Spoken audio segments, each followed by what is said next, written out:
All right, guys. Hey, welcome to another episode of Mediocre Dads. I'm your host, Queon. I go by Q, of course. And on this episode of Mediocre Dads, as usual, I have a guest with me. And this guest is special in a lot of ways. And the one primary way is because he is not a dad yet. I will say yet. I don't know if he's going to be, imagine he'll want to be a dad in the future, but not yet. And that's okay. I get it. We're a dad podcast, right? But what I wanted to do here, why I wanted to have him on, was to talk about the physical aspect, the body, if you will. So physical training, being fit, and all these things. I wanted someone to come on here and really express their past or their current experience with that physical aspect of it. It's someone who's really into it because he is a model, and so those of us. I'm not a model, and I think that's clear and evident. I don't have a six pack, if you will. So but yeah, I think it's important, and all jokes aside, it's important for dads especially to be fit, and that it's really easy for us to get into that dad bod mentality or space or whatever, if you will, when we become dads. And I myself was one of them, and so I got back into shape, and right now I'm doing great, and I have a little bit of journey to go still, but I'm still doing great. But that being said, before I continue to hog the mic, I'm going to introduce you to Jonathan. He's going to go over who he is and his story, and then we're going to get right into the podcast. So without further ado, guys, Jonathan, please take it away. Introduce yourself. Thanks, Q. Thank you for having me here. I really appreciate it. First of all, let me start by saying that was a great intro. I think you might still have a possibility of being a model, so don't put that aside yet. Dreams can come true. But no, seriously, I'm really thankful to be here. I have been a personal trainer for 14 years now. Fitness is a very big part of my life. It's become a very big part of my life out of necessity. And I say that because I almost lost my life and my health and all those things throughout times in my life because of alcoholism and eating disorder I dealt with, and drug addiction and things like that. And my views on fitness and being healthy, or what that means, have changed a lot throughout my life as well. Like from your 20s all the way to now being 42. So yeah, I'm glad to be here, and I'll just let you ask away, or let me whatever you want. Well, first and foremost, you said you're 42? Yeah. I don't believe it. See, yeah. I don't believe it. I do not believe it at all. I just turned last week. Oh, well, happy birthday. Thank you. Appreciate it. That's crazy. Look, I am 29 going on 30 in November. You look like you're maybe like 32, 33. I'm going to tell you right now. Like, I appreciate that's crazy. 42. I get that a lot. I'm just to say. Thankfully I get that a lot, and I really appreciate you saying that. And it's honestly proactive health. It's having learned proactive health. And when I was 25 and an alcoholic, I looked like I was 45. And oh, wow. Those pictures, like I'll give them to you so we can put them in the show notes or something. But yeah, it's learning healthy living. It's practicing proactive health. It's living a healthy lifestyle. And going to the extremes too. Like, I've made tons of mistakes over my life, and not just to mention the big ones, but like with regards to fitness and with regards to health, and taking things to the extremes and depriving yourself of this, and what's the new latest fad, let's try that, and all that kind of stuff. But I do thank you for saying that, and I'll get more into that, but thank you, I appreciate it. So do you when you said you're a personal trainer and all that, and you do the fitness side, but then you do the nutrition side as well, or do you have a nutritionist that handles that side? I work with a nutritionist. I believe personal trainers aren't supposed to give out nutrition plans. I can give a lot of advice and a lot of, I know a lot about nutrition, and because but I haven't gone to school to become a registered dietitian. So I have somebody that I work with in conjunction that will actually build meal plans and do that kind of stuff, because the cookie cutter meal plans and stuff like that, people aren't legally supposed to do. I'm not sure what the law is down here. I'm from Canada originally. I'm coming to you from Texas, and I've been here for just going on 5 years. But yeah, you're not supposed to be doing that. And I answer my clients' questions all the time, just simple questions about, food and those kinds of things. But when it comes down to like, the real stuff, then I do defer to, because I think it's the right thing to do. And like I said, it's the ethical, legal thing to do. And I want to make sure it's a whole, like that's a whole nother rabbit hole. Like all the time that I've spent in the gym, and, you know, I'm not, I'm not perfecting my craft. I'm always trying to keep working and always trying to do better. But all the time that I've spent on my craft and learning about the body and stuff like that, somebody else has done about nutrition. And I can't even like start to begin Mhm. where they are. You know what I'm saying? So yeah, I do both. And yeah, everybody's workouts look different. What gets people motivated looks very different. And a lot of what I a lot of how I train lately, for probably the last, I would say the last at least 8 to 10 years, is I want to train for life. People are Mhm. like, "What are you training for?" I'm like, "Life." I mean, yes, being a model is a byproduct of it and stuff, and I do keep in shape for that and stuff. But I want to be functionally, fit, and I enjoy doing a lot of bodybuilding exercises just because it's old school and that's what I've know how to do and stuff. But I also doing a lot enjoy doing a lot of compound joint movements and stuff like that, because like when you're a dad, you're bending down to pick up a child, you're bicep curling them from here. First of all, you're squatting to lift them off the floor. You're bicep curling from here, and then you're lifting them up in the air to have some whatever. You're not just sitting there doing reps of a bicep curl with your child. I mean, that's just not functional training. We don't move around like robots in these movements. So I don't really.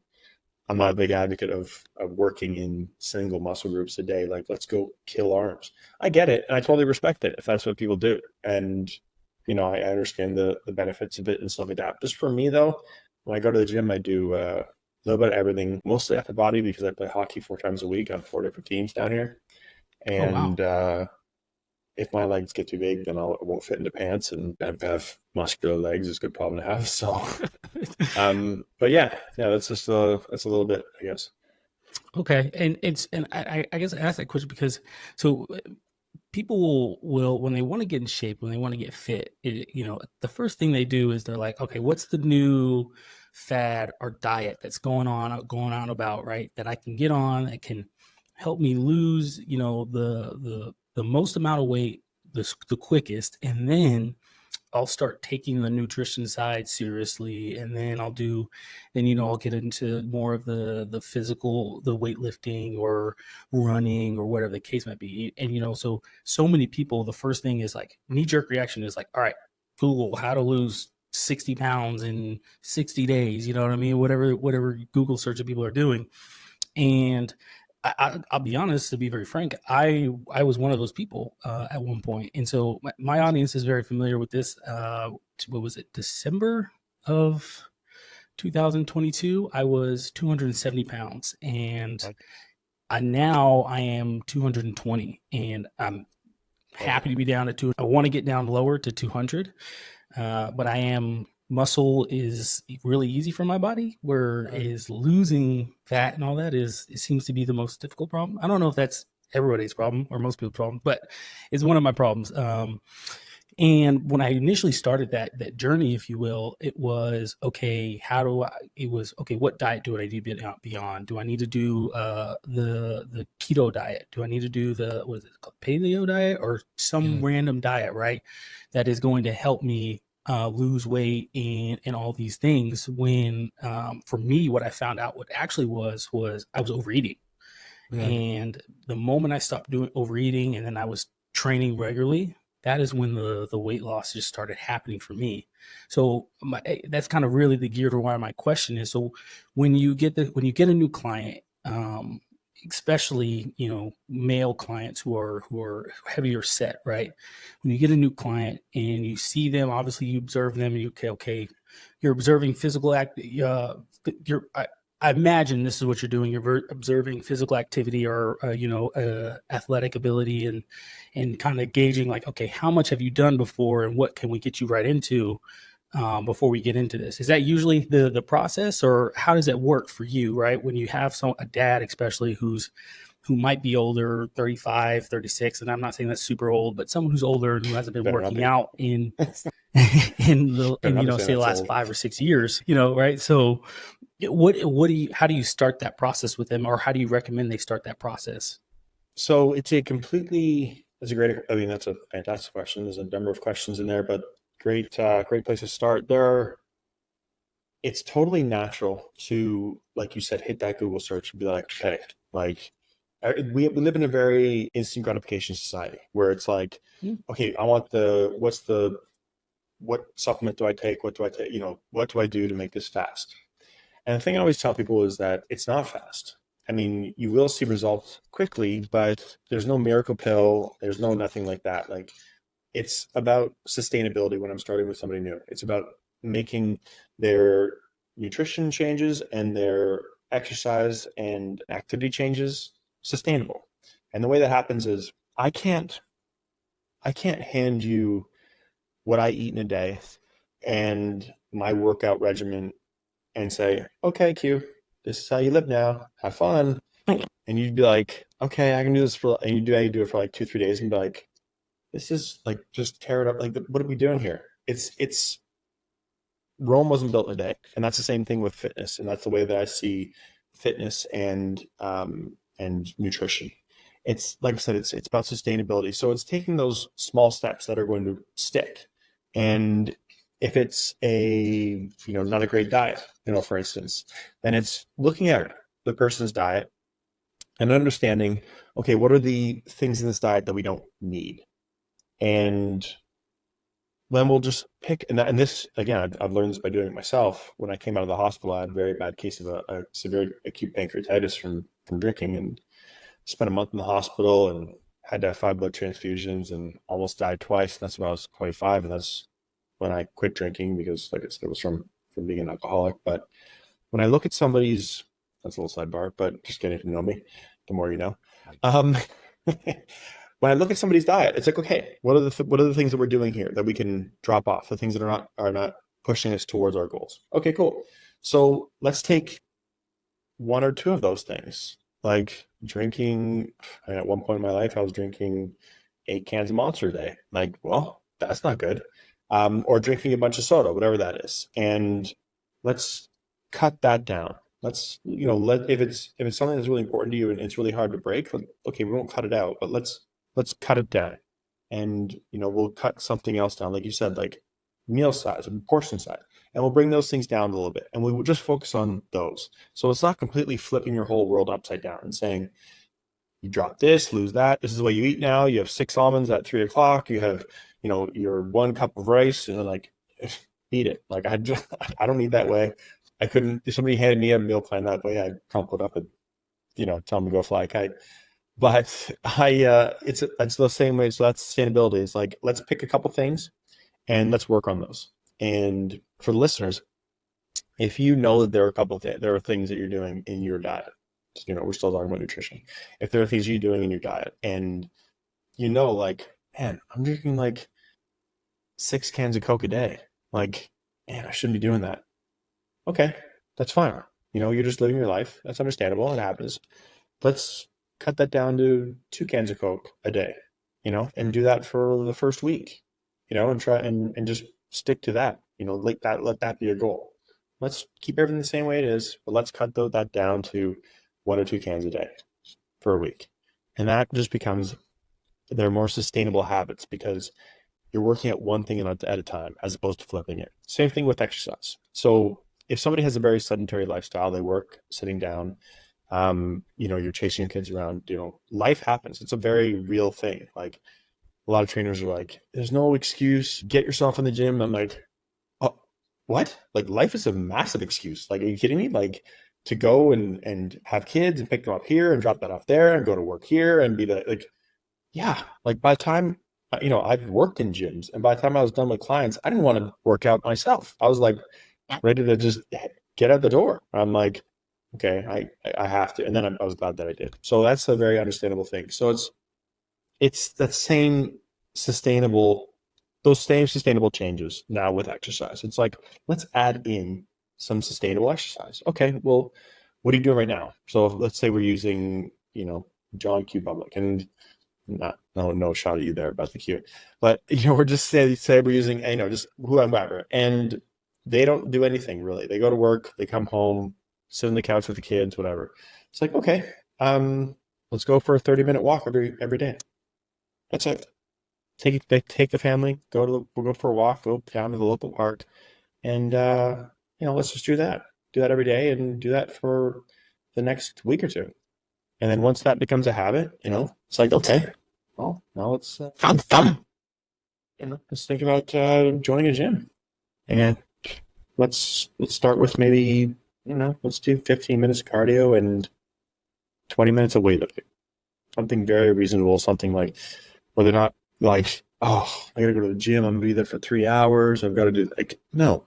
Let's not do that. Let's make it sustainable. So set these little goals for yourself and ease yourself into it. Don't just like, if you can't swim, don't throw yourself into the deep end of the pool, wade into the water and start like taking little breaststrokes or whatever. Like,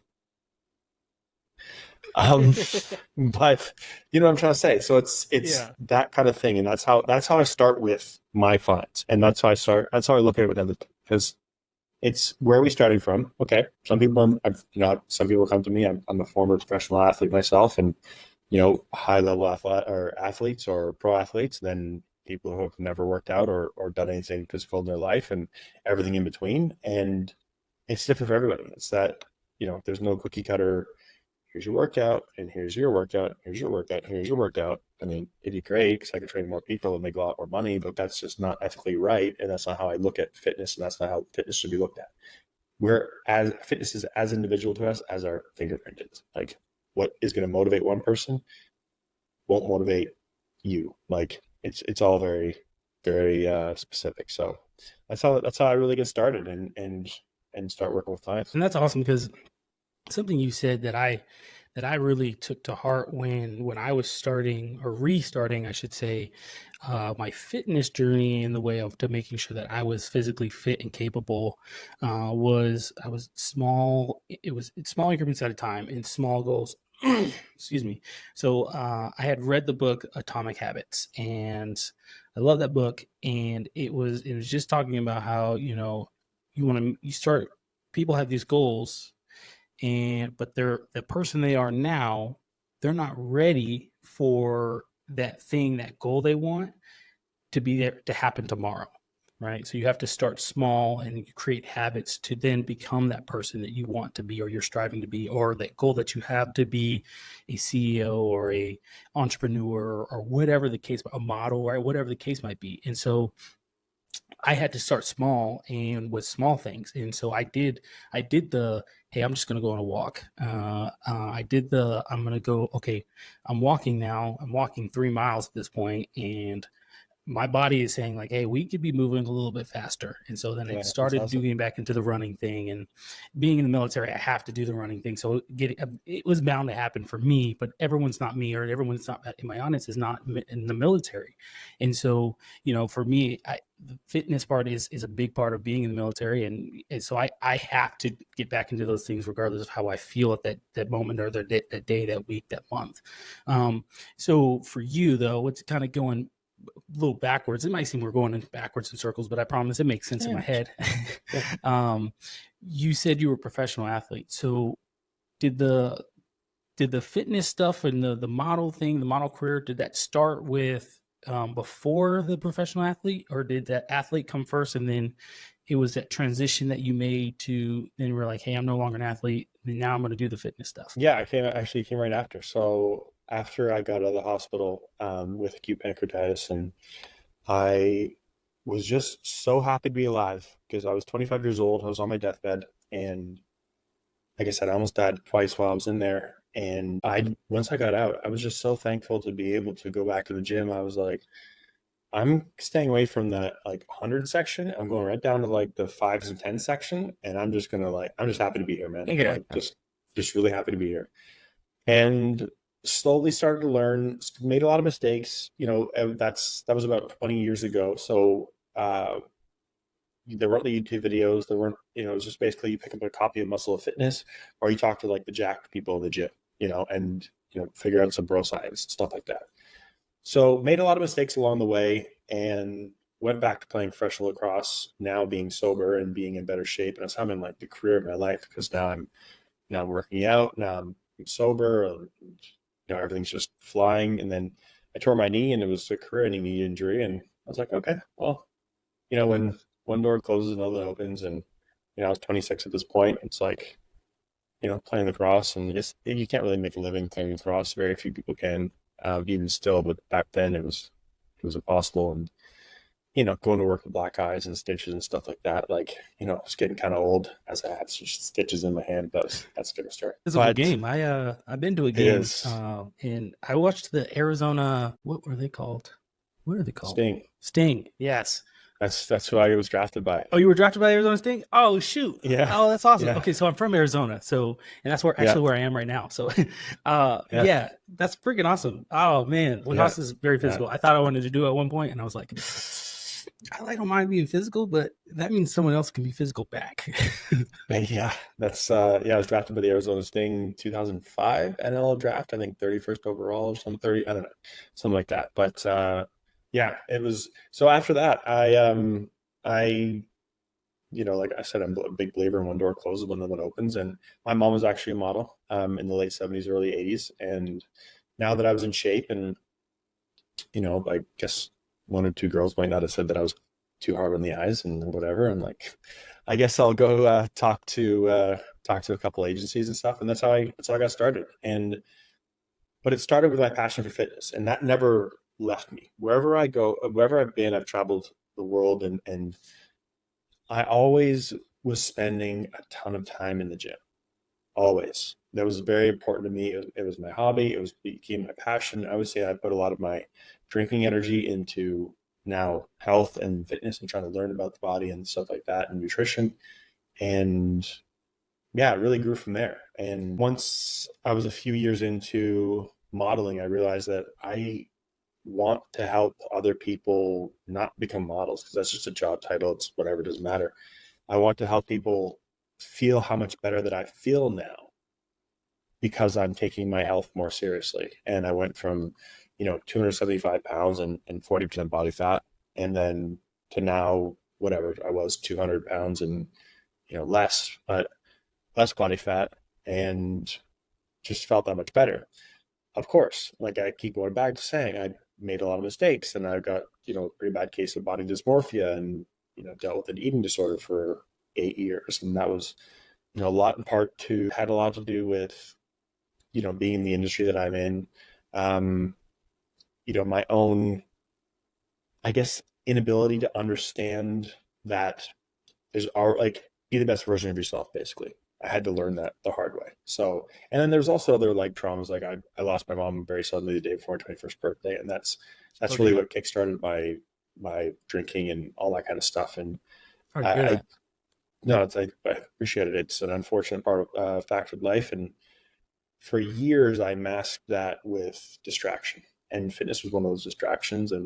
But yeah, I think it's, to answer your question. So it went athlete, it went model, and then trainer. And I've been doing model and trainer ever since. And like I said, I'm very, very passionate and just love to, and you can never stop learning.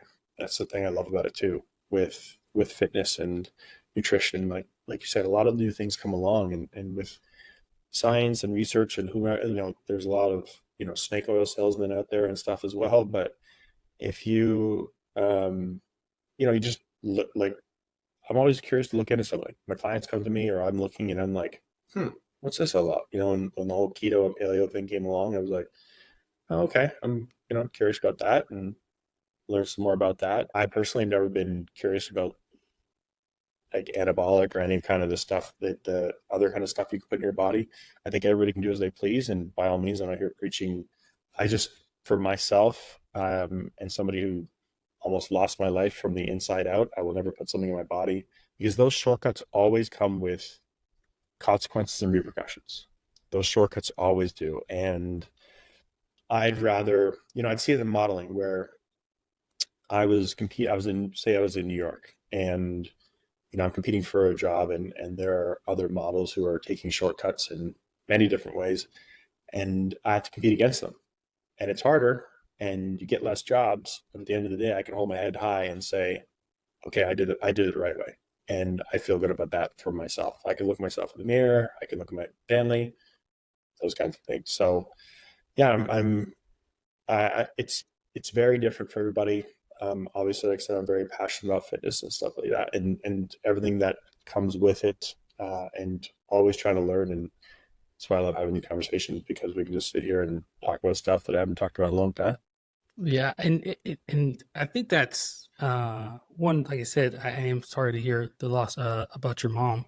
Thank you, I appreciate But it. you know, the fitness, a lot of us, and again, I can only speak to my experiences, and so, and I tell everybody when I'm on when I'm doing the show, like I can only speak to my experiences, and one of the biggest part of my experiences was the part of where the gym became the kind of like a home, you know what I mean? Like I was just like, I gotta be there. I gotta be there. And the moment I had my first daughter, I couldn't do it as much. I couldn't live or have the schedule that I wanted to, which was either early in the morning or late in the evening, damn near going into midnight, and just kind of waking up at 5 and doing it all over again. Right? I was not doing it the healthy way at all, and because lack of sleep completely, and so my body wasn't resting or in healing and regenerating and doing all the stuff it was supposed to. So I can completely agree with that. And the alcohol part, man, ah, That's a I whole podcast in itself. you're right, 100%. I got in trouble in the military, and I failed a drug test. It was Delta 8. I've told this story. I have no problem telling the story. It was one of the biggest failures in my life, not only for personally, but for my family, because they relied on me. And so I failed the drug test, but it was that by failing that drug test and getting in trouble for that, it was a blessing in disguise. And I tell people all the time, because God works in mysterious ways. And one of those ways for me was by getting in trouble. I deployed, and then I was deployed when they got the results, and then I came back. So while I deployed, I wasn't drinking. Came back, and then I was and immediately enrolled into the Army's version of called recovery, if you will. Yeah. Like yeah, their version of it. It's called SUDC. And so immediately enrolled in that. But while you're in that program, you can't have any substances, regardless of what you're there for. So drinking was off the table, Nice. and that was ultimately came out to like 6 to 7 months of me not drinking. And it was the best thing that ever happened to me because, like I said, blessing in disguise.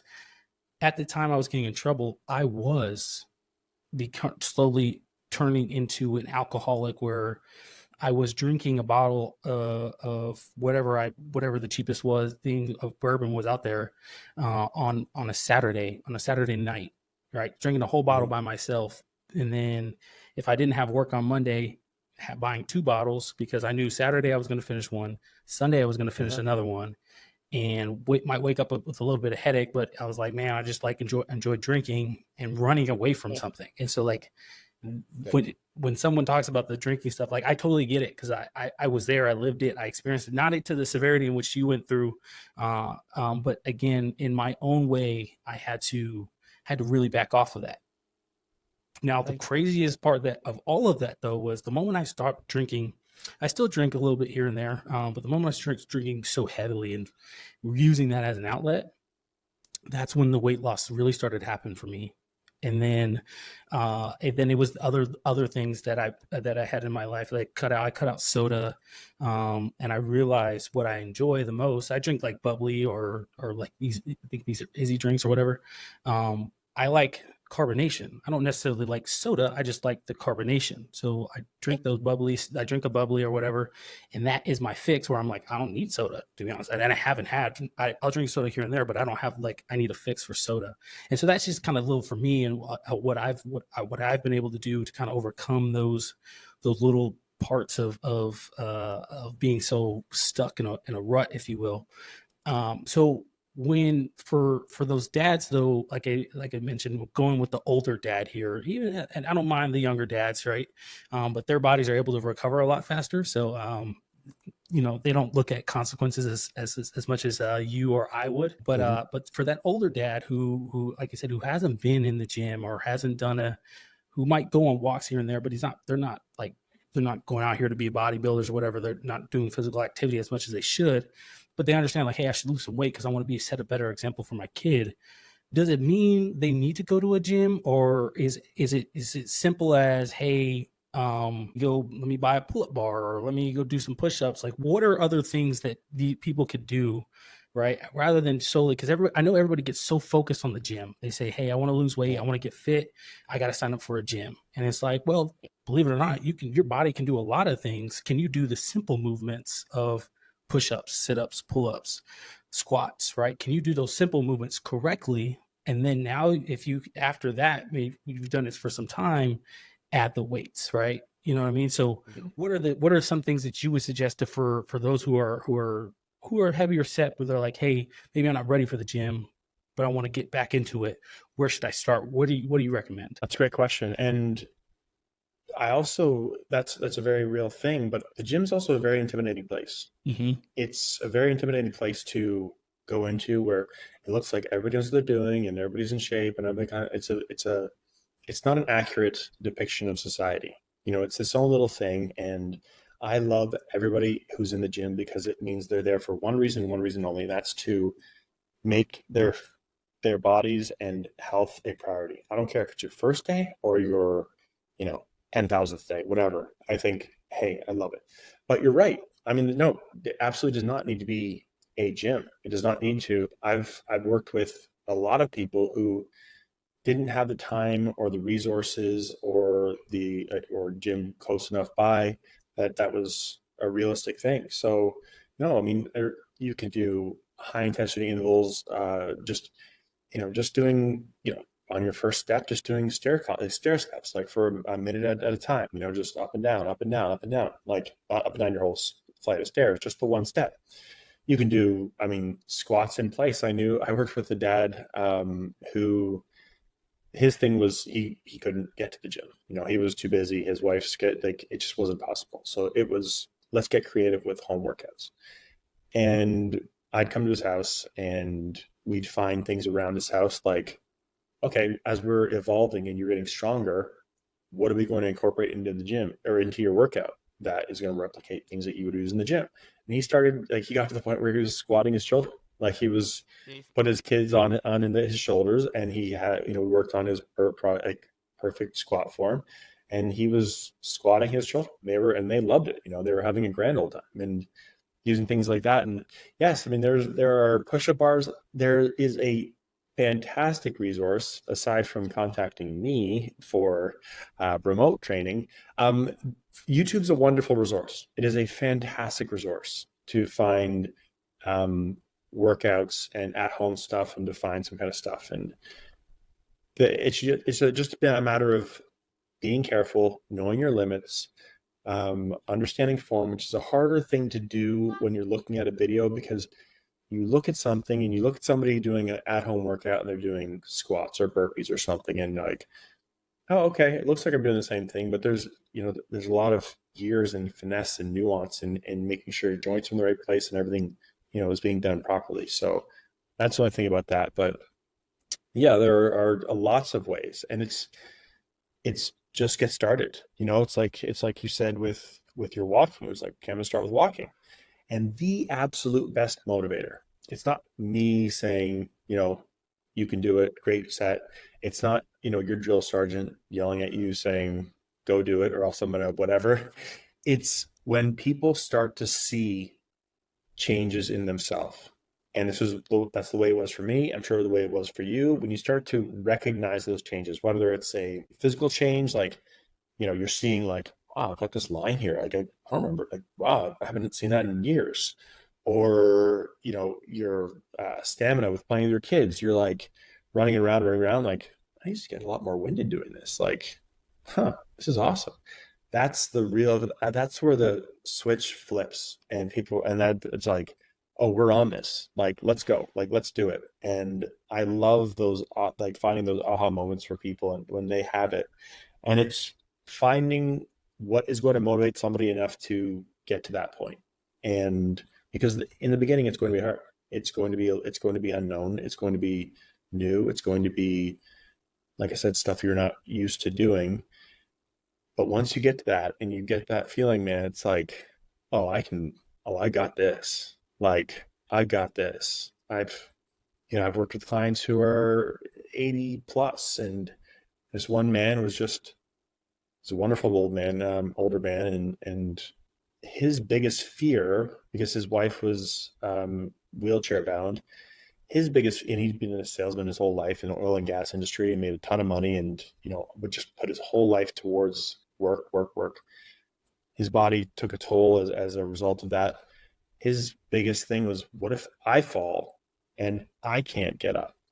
So we would literally, for an hour, practice putting him in precarious positions, like on his back or whatever, and then we would work on the foundation, or the form in which, how do I get up and get up safely? And we'd work on that. That was his workout. That was what he needed to work out for.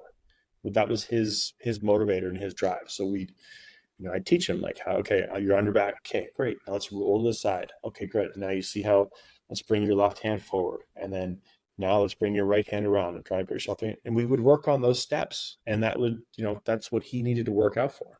So it's a lot of different things for a lot of people. Yes, there are tons of things you can get, but you have your body weight and determination, and you are off to the races, man. It's just, that's as much. You don't have to buy the 6-minute abs or my new program, 5-minute abs. There you go. If only. If only. But no, I mean, you don't have to buy those, those kitschy things you see off TV or whatever. And some of them are really effective, but it's just a matter of getting started and getting moving, and yeah, whatever capacity that is. Well, that's awesome. I mean, so one, I did not know that, that trainers could be so diverse in the way in that client you had of, hey, I just want to be able to make sure I can get up, right? Like that is one, I think that's freaking awesome for that dude, right? The commitment of saying, hey, I acknowledge that there might be a day where I fall and my wife or there's not be able to anyone to help me. So I need to go to the gym. I need someone to teach me some of the fundamentals of just making sure that I can lift myself up and take care of and get myself the help I need just in case I fell, whatever the case may be. I think that's awesome. I think it's inspirational. 80 years old and is like, hey, I'm going to the gym. I'm going to try. That's freaking awesome. That's phenomenal.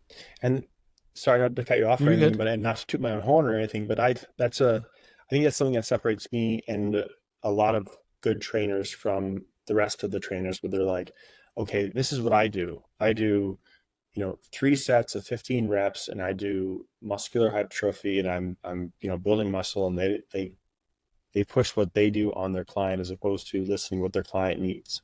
And like I said, being adaptable. And that's been a big part of it, because we started out doing traditional stuff, and I was like, and the more we got to know each other, we talked about it, and he's like, yeah, this is great. And I feel better and stuff. And I'm having some stiffness, and it finally came out. What if I fall? Like what? And I was like, for me, it clicked. I was like, I've got to teach this guy how to get up. Yeah. Like this is a thing. Like, we're going to make a workout. We're going to make a lot of variation and put him in different situations. And we're going to, have something laying on top of him one day where he asks, okay, now something fell on top of you. And yeah, I think that separates, everybody has their own philosophies with regards to fitness, but that's something that I believe in. But sorry. No, you're good. We're here to learn from you. So by all means, do not be afraid to cut me off. And so, one of the big things when it comes to working out, and that's why I mentioned the push-ups, the body weight stuff is the calisthenics. And so again, speaking from my own experiences here, when I first started getting back into working out heavily, I knew that I could go to the gym and I could start, knocking out 225 on the bench and doing 315 on squats and doing, 315 on deadlifts and all these high weights and all that. Because right before I was the 270, what led up to me being the 270 pounds was I was into powerlifting. And so with powerlifting, I was doing a lot of heavy weight and a lot of heavy movements in a way. I mean, there were strict movements in powerlifting, but like, I'm not, hinging or bending to a point where, whatever the case might be. But anyway, that's kind of what led to me being that 270 pounds and where I was lifting heavyweight constantly and needing to fuel my body, but I was overeating when I was fueling my body. But the first thing I looked into was the calisthenics. And so I started really heavily into calisthenics, and I kept up with it for about 2 months, and I didn't like it because I was like, man, this is just every workout seems the same. It kind of seems boring. But again, I think it's effective. It can be effective if done properly. And so even for you, do you recommend calisthenics to people, or for those who are just starting out with working out? Do you say, hey, try the calisthenics route, or whatever the case might be, or is it, hey, let's just start with super lightweight, depending what your goal is, or whatever the case might be? It's a bit of everything, to be honest. Like, it's a matter of, if I'm with a client in person, when we're going through, like, just, going through exercises and stuff like that and trying new things and trying to get them into, different types of fitness, like you said, just trying a little bit. It's like, what lights their fire? What is it for them? And it's not as straightforward for most people as, like I said, for myself, like I do a lot of bodybuilding movements, but I do a lot of compound joint movements where I'm incorporating that kind of stuff. I do plyometrics, where I'm doing stuff that's like going to help me when I'm, playing ice, like playing hockey, just playing adult league hockey, but I still want to, play really well. I'm playing against 20-year-olds. I'm going to show them Not what's someone up. on their ass. But no, it's yeah, it's non-contact, but there's some context. I mean, every once in a while. So I don't. There's not any one thing. I think it's a matter of, that's the wonderful thing about fitness, is there's so many avenues that you can go down and you can try. And it's like, okay, I tried that and I didn't necessarily love it. I'm not going to do only calisthenics every day, but maybe there are a couple of movements from that I'm going to incorporate in my routine. What else is out there? And trying that, and, looking into it and seeing and putting together your own idea of what your routine looks like. You don't have to be, and I thought for the longest time you had to be in one box or in the other box or the other, like, and you're either a marathon runner or you're a bodybuilder or a power lifter. And like, there was no in between. But, here I am working out like a professional athlete still, but modeling and doing a lot of bodybuilding stuff. And I'm like, people ask, are you shaped? Like, do you have eyes? Of course I'm shaped. But I couldn't touch my toes. And I'm like, Wow. Interesting. And I couldn't run a mile. And I'm like, well, my traps almost go to my ears, so I must be in shape, but I can't touch my toes and I can't run a mile. Maybe I'm not in the all-encompassing, shape that I want to be. And that helped change my narrative of what being in shape meant for me. I wanted to, like I said, I wanted to be able to go for a couple mile run. I started to incorporate stretching and work on stretching and slowly, add that into my routine and make it a part of, and touch my toes and that kind of stuff. And over time, the heavy lifting and stuff, it's fun to see how strong you can get. And I've had a lot of fun with that and stuff. But for the biggest thing for me was form, learning proper form and putting the ego aside and learning proper form. Because it's hard to, I've got arthritis in my right shoulder from lacrosse and fighting and improper lifting and stuff like that. And I used to get cortisone shots for it. But it went away once I dropped the ego, I dropped the weight, I learned how our body works and what proper form is. And staying within that, it's like, now it's just like a well-oiled machine, man. It's just, there's no grinding, there's no crunching, there's no, I wouldn't be able to lift my fork. I'd have to run to the doctor to get a cortisone shot. So there's none of that. So I think it's a matter of trying a lot of things and seeing what works for you. Being from Canada, there are a lot of people who, canoe and kayak and, do things like that in the outdoors, and that gets them motivated. And some people enjoy some running and some lifting, and some people hate lifting weights, and, hate's a strong word, right? But they really do not enjoy lifting weights. but yeah, it's trying out whatever and deciding for yourself. It's a big pet peeve of mine when, like, let's use food as an example. When, I love food. Like, I eat very healthy, but I enjoy what I eat. And if I have a craving for something, then I'll satisfy that craving. But if you say, for instance, like, oh, like, have you ever tried like, do you like raw oysters? And somebody's like, yeah, they're gross. Like, have you tried them before? Oh no, I've never tried them. Like, well, how do you know you don't like them if you haven't tried them? Like, so I look at the same kind of way with fitness is, try things and just see what you like, see what sticks, and kind of put together your own idea of fitness and what gets you I'm motivated. not gonna lie to Your you. workouts. I've never tried raw oysters, but I won't try them regardless. Yeah, they are. Yeah, I know. That is. I do get that one, and I say that's a pretty extreme one, and I do get that one because they are pretty aggressive. I heard they're a required taste. If you have that taste, great. They are. Me They're personally, required for sure. I'm good. I'm good. Yeah, I yeah. think one of the biggest questions would be is motivation, right? I can't force you to be motivated, right? To go right after this run 5 miles, or you can't motivate me to go. Well, maybe you can. I imagine you can, but you can't force motivation on people, right? We see people like David Goggins, who's who's going to carry the boats, who's going to carry the logs type nonsense, right? Where it's not Hmm. nonsense, it's his own way of things, right? But like, Of where he's course. just like, you just got to get up and you just got to go, right? And or you have, what is it, Sam Soul, like that dude's freaking a beast, right? Obviously taking steroids, but Yeah, still, all of them.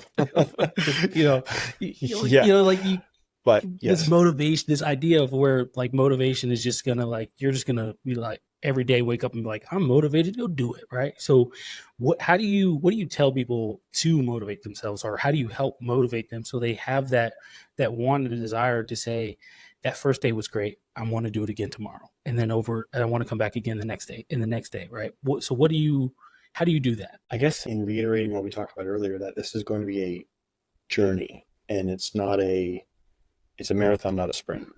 And the days where I personally don't feel like going to the gym are the days where I get up and I go to the gym and I feel so much better for it. Of course, there are rest days. Of course, you have to like listen to your body and stuff like that. But I know if like I'm mentally bogged down and I don't feel like it, I'm like, ugh. As soon as I say that to myself, it's like, all right, put my clothes on, out we go, like out the door we go, because that's me like not letting that mentality win. And it takes a lot of different things for a lot of different people to get motivated, but there is that Goggins-esque, let's do this kind of motivation that we all have inside of ourselves, even if we don't know that yet, like where we do have that, motivation to let's go. And again, we're not going to run a marathon every day like he is. Like most of us, 99.9% of us are not going to do that. I don't recommend doing that. That's, but to get up and do something and be like, hey, today I told myself that on Monday, Wednesday, Fridays, and Saturdays, I'm going to do, X, Y, and Z. Well, today's Wednesday. Do I feel like doing it? No. Did I make a promise to myself? Yes. Okay. Well, I'm going to follow through that promise. And I'm going to do it. And you'll feel that much better afterwards for having done it. Whereas I myself, when I was going through, I've also dealt with a lot of mental health issues and depression, anxiety, and stuff like that. Like when I let that stuff win, or I was going through a really hard time in my life, I felt that much worse when I let that mentality like win. And it's easier said than done too when you're dealing with depression and anxiety and that kind of thing. Get motivated and get out there and put on the happy face and like, hey, everybody, good to see you. I'm really happy to be here. So I'd rather be anywhere else. But there is that having to hold yourself accountable. That's what trainers are great for, accountability. But I can't hold people accountable outside of the time that they're spending with me, or outside of the time, like I do a lot of remote training right now because I'm really busy with doing this and talking about my story and with modeling and doing some real estate investment. And I can hop on a Zoom call with my clients and we can go over, okay, this week's gonna look like this, and let's tweak this and change this from your workout. Awesome. But I can't climb inside their skin and do it for them. I can't. Once that, call ends, I mean, it's on them to either hold themselves accountable. And sometimes, like I said, life happens. Life happens. If you have a 14-hour day at work and you pick your kids up, you have to take them to baseball and gymnastics, whatever it is. And, there are legitimate reasons why you can't get it done that day. Okay. Then life just happened. Let's do it next day. Let's do it the next day and really, push and do it. So I think it's finding that balance of the Goggins mentality where it's like, get up, take your shirt off, go for a run in the freezing rain, yell at the camera next to you that's driving next to you. Like, there's like, and then there's like the couch potato who, there's an in between, and that in between for everybody is like, it's a spectrum. It's somewhere in between. It's whatever. It's very specific, but yeah, I would say that's the biggest thing is people have to keep themselves motivated, and the best motivation is health is wealth. Health for your family, especially because this is a podcast, mainly for dads. Being there for your family and having the longevity of, having health longer into your life and being able to get up and play with your kids and, chase them down the street. And you want to play street hockey? Like, yeah, let's do it. Like, that is a very important thing. And that should be a big motivator for a lot of people. And I know it was for my dad, and he passed that along to me. And yeah, I think but everybody finds different motivation, different things, but hold yourself accountable. Like, don't be too hard on yourself, but don't be too easy on yourself either. I agree. David Goggins is an extreme. He is an extreme For sure. of hey, wake up and run. And it's like, I remember I read his first book, was It Can't Hurt Me. And he was talking about how he wakes up and he's running 12 miles a day. And I'm like, bro, that's insane. I mean, like I ran a half marathon last November, and I did all the training prep for it, and I loved part of it. I'm not gonna lie, my legs started cramping up at mile 12, and so it was at mile 12 as I can see the finish line over to my left. I was like, I really started questioning. I was like, I don't know why I'm doing this. I was like, this is the stupidest thing you've ever done, and I don't know why you even consider this like what's going to be fun. Like, you're an idiot. Like, I was really, really hating myself because I was like, man, the cramps were in the hamstrings is the worst cramp ever. And you're like, I have a mile left. Man. I don't know how much more I could really handle this. You know what I mean? So like, I was hating myself, but David Goggins is an extreme, but there is, like you said, there is an extreme. The other side of that is someone who's just like watching David Goggins as they're scrolling, like, wow, that guy's fit. That must be nice, I guess, right? And then just scrolling on to the next thing and just watch TV, whatever the case might be. Fitness is so big, and again, it's not just me, because I'm in the military and I am required to be fit, but it's really the impact that it's had on my life and the people, and especially the people that are around me. So one of my previous episodes on Mediocre Dads, I had he's my first sergeant. So he's in, I guess, normal terms, he's my manager, if you will, my boss. And he's just turned 38 years old. And on our fitness test, this dude outperforms me over and over again. And I took our the Army fitness test. What was it, like last week on Tuesday? And I was sore the entire week.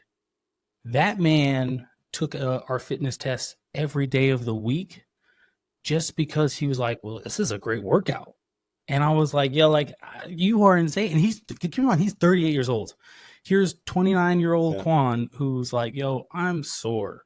I'm not even going to the gym after this. Like, and he's like, no, I'm going to do this every day because it's fun. And he's like, I'm going to have a good time. So I always tell people, like, I picture him and I'm like 38 years old, killing it, loving his life. Now, you don't have to go, again, like the extreme of like, hey, I'm going to do the Army fitness test every day. But the being fit, being able to bend over, touch your toes, be stretching and doing all this almost this hybrid style of fitness, or this athletic style of fitness where you're able to move your body, but you're strong and capable. I think is a big thing for dads, of course, because it's a dad podcast, but just parents in general, right? Because the impact that it has on your kids, when your kids see you're fit and you working out, man, it does something where it inspires them. So I'll even give you an example. I would do 10 pull-ups every night, and my daughter was like, "Dad, I want to go do workout. I want to work out with you. I want to do pull-ups." And she's at the time, she's only 5, right? And so I'm like, okay, all right. I get her up on the pull-up bar, and I help her do her pull-ups, right? And she's pulling herself up and she does her pull-ups. Mm-hmm. One night, I remember this one night in particular, I put her to bed. I'm thinking everything's good. I go in I walk away, and then like 10 minutes later, I hear her crying. So I go in there, I'm like, "Hey, what's going on?" She's like, "Dad, I didn't do my 10 pull-ups tonight." And I was like, "All right, get out of bed. Come on, we're going to go do your 10 pull-ups." So we went downstairs. She did her 10 pull-ups. She was super excited to do her 10 pull-ups. She's like, "Oh, all right. Yeah." Do one of these motions, like, and she got her in bed. Yeah. Cracked her neck. Massive traps, but not a big deal. Got in bed and she passed out. Sure. And I was like, "That's awesome." Like, oh, she just, I'll get down and I'll start to do push-ups. And she'll try to do her push-ups, and I'm like, "Well, that's sweet. This is how you got to do it." And then my youngest, she'll just lay on the floor, because to her that's what it looks like I'm doing. Yeah. And so, sure. But like they see me doing it, and then they immediately like, "Oh, my dad's doing it. This is what this means. I must have to do it, and I want to do it." And I hope to instill that in my kids. So I hope to be 38, 40 years old, even your age, not to say that you're super old, but even to be your age and still have that high level of fitness and doing those things. Because I think, like I said, fitness is so important. But as dads, as we start to have more kids, as we start to get in the nuances of taking the kids to soccer practice, taking the kids to school, picking them up from school, work, cleaning the house, new house project, cleaning, whatever we're doing, right? We start to, and we kind of get into this rhythm of where working out or fitness is just kind of take the back runner, and we're still eating, but we're not moving our bodies as much. And then next thing you know, we go to the beach one day and you take your shirt off and you're like, "Oh my goodness, I don't." Yeah, like, you say, like, you kind of look down, you're like, "Oh, like this doesn't feel good. Like, these shorts don't fit how they used to, And so, I know I might be saying the same thing here, guys, but it's just important. It's just important, and you can start with just the small thing. Even Jonathan said it here: start small, right? Go for a 30-minute walk every day. Right. I kid you not. 30-minute. You do the 30-minute walk for about 2 weeks. I'm telling you right now. I'm not going to guarantee you anything. I'm not no personal trainer. I'm not a fitness and coach, or if you will, or whatever. I'm a fitness enthusiast. I love working out, but I'm telling you, going to walking for 30 minutes and for doing that for 2 weeks, you will start to feel the difference in your body. And it's a little different, but you'll be like, "Man, I don't know why, but I feel like I have a lot more energy. I'm moving around, and my body doesn't seem to hurt as much." Like, it's just little things over time, so that's, I'm not going to keep, beating a dead horse here. Before we go ahead and get off on the show, or exit the show, if you will, Jonathan, do you have any last piece of advice you want to put out, or even, where people can find you, websites or your YouTube channel, whatever it is you have, where can people find you? How can they contact you? Whatever the case might be. As far as last piece of advice, I don't, because you said it perfectly. It's start realistic, and whatever that is to you. If you have a very active lifestyle already, then you can start at a different place than somebody else. But true fitness isn't a competition with anybody but ourselves. I think I'm the only person who ever said that, because I came up with one day, but it's so true. True fitness. That's why for me, bodybuilding competitions, I don't need to go on stage and have 5 people at a table say, "Okay, you're the best, you're number 2." Like, I'm doing a different kind of fitness, but it's a competition with yourself, and being accountable, and yeah, just getting out. And there's no better day to start than today. That's the thing. It's about getting started and just getting started and sticking with it. So yeah, all the stuff that we talked about today, and take all that and use the resources you have. If anybody wants to get a hold of me, my Instagram, TikTok, and YouTube is Jonathan Niziol, Niziol. That'll be in the show notes. I'm not doing a lot of fitness stuff on YouTube right now. Most of it's geared towards talking about my story, but if you want to contact me directly about fitness, the best place to is my Instagram, Jonathan Niziol, or my website, Jonathan Niziol Official. And those are the best places that you can come to me. And like I said, I work with a lot of clients remotely. I found that it's the best use of my time right now. I've spent tons of years in the gym, and I do love that. And I just find that with my schedule and what I'm doing and everything, I can work with and help more people working remotely. So yeah, I think we talked about some fantastic things, and we both have touched on a number of things, and put some really great ideas out there for the both of us that I think a lot of people can help and can work with and will help. So yeah, just get started and just go out there and run 12 miles in the morning every morning, starting tomorrow morning. No excuses. I don't care if it's snowing where you are. I don't care. Wake up. I don't care if your toenails fall off. You get out there and run 12 miles every day and nothing less, or you're failing. Well, guys, you heard it here. Jonathan, fitness trainer, he said it. If you don't do it, honestly, you kind of suck. So yeah. Come on now. No, just do whatever, like you said, just start with at your own pace, but just stick with it. And yes, you'll see that getting out of the car is easier. You'll see that, picking your kids up to put them in the car or put them on the top bunk of their bed or them jumping, those things will become easier. And that's what it's all about. That's what it's really all about. In what you said about with your children, lead by example. We all have our phones. We're all busy. We're working. We're, entertainment, all that kind of stuff. If we're sitting there on our phones and just, that's the example that we're leading for our children, then why would we expect anything different from them? But, if we're getting up and moving around and stuff, and, they'll want to join in. And I've seen that many times with the clients, and they're like, hey, can I bring my daughter or my son to a couple? Yeah, of course. Absolutely. And same thing. They're rolling around and doing whatever and, doing their version of, and it's just fun. So yeah, let's practice proactive health, because we don't understand how great we have it until it's too late a lot of the time.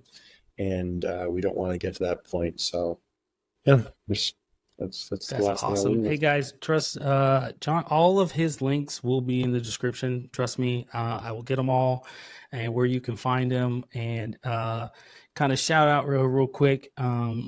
If you want to get abs, he does have a 5-minute ab, program. Patent pending. You'll see me on TV around 3:30, 4 o'clock in the morning, screaming at you. There you go. But no, for real, guys, all his links will be in the description. I was excited, happy for you to join us here, Jonathan. And I tell this to everybody. You are always more than welcome. If you ever want to come back on the show, we can have a whole different conversation, especially I think the alcohol discussion. I think that's a big discussion and the impacts it had. So I definitely would love to have you back on, and we could get more into that side of things. Cause like you said, that is a whole other podcast. Trust me. Man, it is. Distractions, alcohol, drug addiction. I've done it all. But yeah, absolutely, I would love to. And I'm not to cut you off, but I'm going to be starting my own podcast. So you better pick up the phone when I call you, because we're going to reverse the roles, and I'm going to have you on as a guest. I would have loved. I always love going on other people's podcasts, because post production is no longer on me; it's on someone else. So I always love it. So I definitely will be answering that call. But hey, guys, it's been a great episode. It's been a great podcast. And as I always say, being mediocre is a choice, and you have to refuse to be mediocre. And other than that, that's all I got. Mediocre Dads out.